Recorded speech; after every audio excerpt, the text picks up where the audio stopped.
Good morning, students. I am Mukul Yadav, and in this class we are going to see the image formation by a convex lens. Okay तो बेटा जैसा कि आपको पता है कि कल की क्लास में हमने लेंस स्टार्ट करवा दिया था आप लोगों को। ओके तो वहाँ पे मैंने आपको डिस्कस किया था कि लेंस हमारे जो लेंस होते हैं वो भी दो टाइप के होते हैं। एक तो होता है कॉन्वेक्स लेंस जिसको हम क्या बोल देते हैं कन्वर्जिंग लेंस, और एक होता है हमारा कॉनकेव लेंस जिसको हम बोलते हैं डाइवर्जिंग लेंस। ठीक है, उसके बाद इससे रिलेटेड हमने टर्मिनोलॉजी पढ़ी थी लेंस से रिलेटेड ही कि प्रिंसिपल एक्सिस हम कैसे फॉर्म करते हैं। हमारा दो टाइप के फोकस होते हैं लेंस के अंदर, एक तो होता है फर्स्ट फोकस और प्राइमरी फोकस, एक होता है सेकंड फोकस और सेकेंडरी फोकस।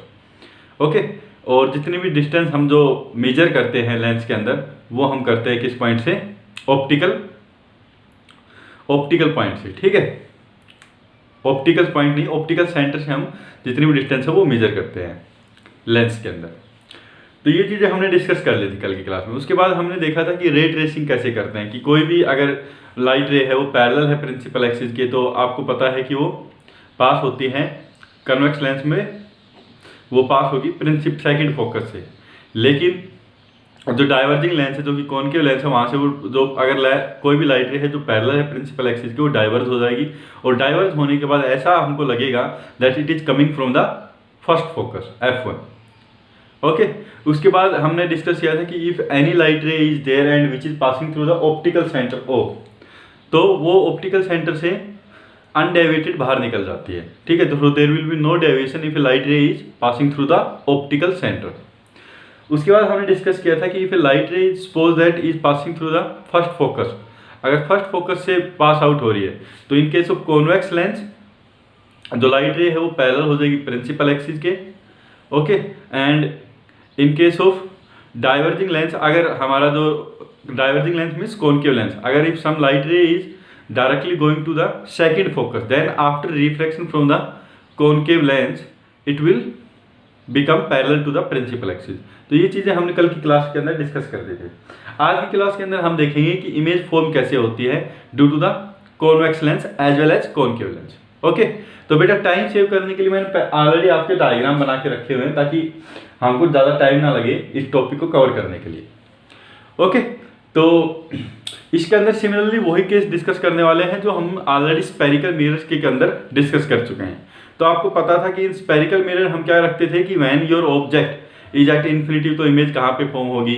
ठीक है, when your object is away from the centre of curvature तो आपकी इमेज कहाँ पे फॉर्म होती है। कॉनकेव लेंस के केस में हम ये करते थे सारे, if the object is away from the sorry in case of concave mirror we use to do all these kind of cases in case of concave lens, in case of concave mirror. तो वहाँ पे अगर object आपका infinity पे था तो आपको पता था जो इमेज फॉर्म होती है वो कहाँ पे फॉर्म होती है आपकी फोकस पे। अगर आपका object away from the centre of curvature है या इन्फिनिटी और सेंटर ऑफ कर्वेचर के बीच में, तो आपको पता था कि जो इमेज फॉर्म होती है वो पोल तथा जो इमेज फॉर्म होती है वो फोकस तथा सेंटर ऑफ कर्वेचर पे फॉर्म होती है। अगर आपका जो ऑब्जेक्ट है वो सेंटर ऑफ कर्वेचर पे, इमेज भी आपकी सेंटर ऑफ कर्वेचर पे फॉर्म होती है। अगर आपका ऑब्जेक्ट फोकस तथा सेंटर ऑफ कर्वेचर के बीच में है तो आपकी image away from the centre of curvature form होती है। Okay, and if your object is at focus image is going to be form at the infinitive, and if your object is between pole and focus then your image is going to be formed behind the mirror which is virtual and erected। Okay, तो ये सभी case हम concave lens के case concave mirror के case में भी और convex mirror के केस में भी ऑलरेडी हम देख चुके हैं। तो सेम की चीज वही चीज हम रिपीट करने वाले हैं किसके केस में, लेंसेज के केस में भी। सबसे पहले हम कॉन्वेक्स लेंस के केस में करेंगे, उसके बाद हम कॉनकेव लेंस के केस में ये सभी केस रिपीट करने वाले हैं। तो सबसे पहले तो मैंने आपको कॉन्वेक्स लेंस का डिस्कस कर रहे हैं। तो कॉन्वेक्स लेंस आपको पता है कि कॉन्वेक्स लेंस होता है वो हमारा क्या होता है, कन्वर्जिंग लेंस होता है, कन्वर्जिंग लेंस होता है। जो भी लाइट रे होती हैं उनको ये ट्राई करता है कि वो कन्वर्ज कर सके। तो सपोज कर लीजिए कि सबसे पहले जो ऑब्जेक्ट की पोजीशन आपको दी हुई है वो इन्फिनिटी के ऊपर दी हुई है। तो मैंने आपको बताया था कि अगर कोई भी ऑब्जेक्ट हमारा इन्फिनिटी के ऊपर है तो जो लाइट रेज है वो आपकी पैरेलल हो जाती है किसके, प्रिंसिपल एक्सिस, क्योंकि बहुत दूर से लाइट रेज आ रही है तो वो ऑलमोस्ट हमको पैरेलल दिखती है। ठीक है, तो then those light rays are parallel to the principal axis. तो ये सपोज कर लीजिए कोई भी ऑब्जेक्ट हमारा इन्फिनिटी पे था, तो यहाँ पे हमने देखा कि ये दो लाइट रेज है, लाइट रे 1 है, लाइट रेज 2 है जो उस ऑब्जेक्ट से आ रही है जो इन्फिनिटी पे है। तो ये लाइट रेज क्या होगी, पैरेलल होगी किसके, प्रिंसिपल एक्सिस के। तो अब आपको पता है आफ्टर कन्वर्जन कल हमने डिस्कस किया था कि अगर कोई भी लाइट रे अगर कॉन्वेक्स लेंस है, पैरेलल है प्रिंसिपल एक्सिस की, तो सेकंड फोकस से पास आउट होगी, तो ये लाइट रे भी कन्वर्ज होकर फोकस पे आ जाएगी, ये लाइट रे भी कन्वर्ज होकर फोकस पे आ जाएगी। ठीक है, तो इमेज कहाँ पे फॉर्म होगी? इमेज वहां पे फॉर्म होगी जहां पे आपकी रिफ्रैक्टेड रेज हैं, जो रिफ्रैक्टेड रेज जहां पे मीट होती हैं या मीट होती हुई प्रतीत होती है हमको। ठीक है, either the light rays meet at some point after refraction और it appears to us that the light rays are meeting at some point. Refracted light rays are meeting at some point, then the image is going to be formed at that point only. तो यहाँ पे तो actually light रे जो refracted raise है वो मिल रही है किस पॉइंट के ऊपर मिल रही है? आपकी फोकस के ऊपर। ओके, और फोकस पे भी कौन सा फोकस है? सेकंड फोकस के ऊपर मिल रही है। तो अगर आपका ऑब्जेक्ट इन्फिनिटी पे है तो इमेज कहाँ पे फॉर्म होगी? आपकी इमेज जो फॉर्म होगी वो आपकी कहाँ पे फॉर्म होगी? वो फोकस f2 के ऊपर फॉर्म होगी। और जो आपका नेचर होगा इमेज का, तीनों चीजें यहाँ पे आपको पता होना चाहिए। नेचर होगा वो क्या होगा? अभी आपको पता है कि ये बहुत बड़ी साइज हो सकती थी इन्फिनिटी पे ऑब्जेक्ट की, लेकिन यहाँ पे क्या बन रही है? आपके पॉइंट साइज इमेज बन रही है। इमेज जो बन रही है वो आपकी रियल बन रही है, क्योंकि एक्चुअल में जो रिफ्लेक्टेड रेज है वो आपकी मीट हो रही है इस पॉइंट के ऊपर। ओके, तो नेचर ऑफ द इमेज आपको पता चल गया, वो होगा क्या? Real and point size. Point size. अभी सेकंड केस डिस्कस कर लेते हैं। When your object is away from the centre of curvature और अवे फ्रॉम 2f1।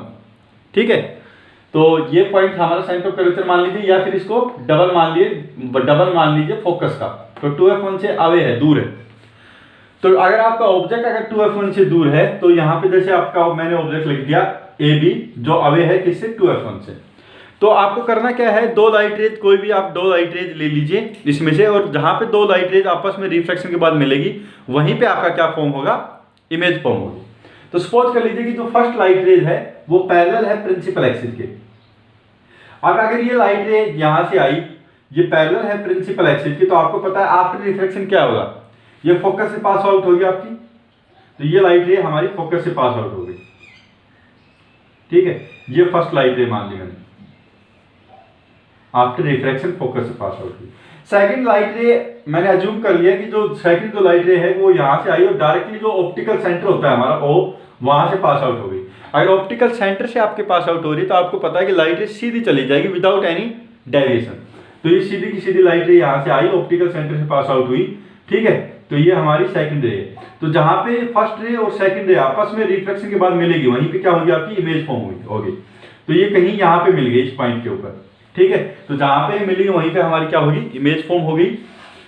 तो मैंने ये देखा कि ये जो इमेज फॉर्म हुई है कहां पे फॉर्म हुई है? बिटवीन हुई है f2 और 2f2 के बीच में फॉर्म हुई है आपकी इमेज। ओके, और जो साइज आई है ना इमेज की, वो साइज भी आप देख सकते हो, वो थोड़ी सी स्मॉल बनी। ये साइज थोड़ी बड़ी है, ये साइज आपकी थोड़ी छोटी है। Okay, so when your object is between infinity and 2f1, then the image is going to be formed between f2 and 2f2, between f2 and 2f2। यहाँ पे इमेज की पोजीशन होगी। नेचर क्या होगा? नेचर तो आपको पता है कि ये एक्चुअल में दोनों रेज मिल रही हैं, तो आपका नेचर क्या होगा इमेज का? रियल इमेज बनेगी। दूसरा आपका बोल सकते हैं b dash a dash, inverted image बन रही है आपकी, उल्टी इमेज बन रही है। तो रियल होगी, इन्वर्टेड होगी, और जो साइज होगी वो क्या होगी? थोड़ी सी छोटी होगी as compare to the original object. So ये होगी आपकी क्या? स्मॉलर साइज होगी आपकी। ठीक है, अभी थर्ड केस डिस्कस कर लेते हैं। अभी इन्फिनिटी से स्टार्ट किया, इन्फिनिटी के बाद हम 2f1 से अभी इन्फिनिटी और 2f1 के बीच में ले लिया हमने ऑब्जेक्ट। अभी हम किस पे लेंगे? 2f1 पे के ऊपर लेंगे ऑब्जेक्ट को। तो सपोज कर लीजिए कि यहाँ पे हमारा ऑब्जेक्ट है एट 2f1। तो यहाँ पे कोई भी parallel incident ray I, of course after reflection it will pass through the secondary focus. Second focus यहाँ पास आउट होगी आपकी। तो ये आपकी फर्स्ट रे इंसिडेंट रे थी। सिमिलरली वही केस किया मैंने कि कोई लाइट रे है वो डायरेक्टली किससे पास आउट हो रही है? आपकी ऑप्टिकल सेंटर O से पास आउट हो रही है। ये लाइट रे गई ऑप्टिकल सेंटर से पास आउट हुई और ये दोनों लाइट रे यहाँ पे मीट हो गई आपस में एक पॉइंट B डैश के ऊपर। ठीक है, और जो B डैश वाला जो पॉइंट आया है हमारा वो एग्जैक्टली किस पे आया है? 2f2 के ऊपर आया है। ओके, एग्जैक्टली किसके ऊपर आया है? 2f2 के ऊपर आया है। तो ये पॉइंट हो गया मेरे B डैश और ये पॉइंट हो गया A डैश B डैश। तो ये तो हमारा ऑब्जेक्ट था AB और इमेज इसकी कहां फॉर्म हुई है रिफ्लेक्शन के बाद? A डैश B डैश के ऊपर। ओके, यहां पे अगर मैं बात करूं, अगर हमारा ऑब्जेक्ट 2f1 पे था तो इमेज कहां पे फॉर्म हुई? आपकी 2f2 के ऊपर। और आपकी जो इमेज बनी वो क्या बनी है, रियल इमेज बनी है, क्योंकि जो रिफ्रैक्टेड जो लाइट है वो एक्चुअली इस पॉइंट के ऊपर मिल रही है। तो आपकी जो इमेज है वो रियल है। दूसरी आप क्या बोल सकते हैं, इन्वर्टेड है। और तीसरी सबसे इंपॉर्टेंट पॉइंट है, जो साइज है इमेज की वो सेम है as that of the object. ठीक है, तो ये 3 पॉइंट आपको इसके बारे में याद रखने हैं।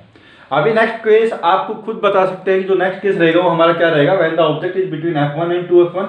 उसके बाद हम एक बार फोकस के ऊपर रखेंगे, और जो लास्ट केस रहेगा उसमें हम ऑप्टिकल सेंटर और f1 के बीच में रखेंगे। ये 3 केस और देखने वाले हैं किस केस के अंदर, कॉन्वेक्स लेंस के केस के अंदर। ओके।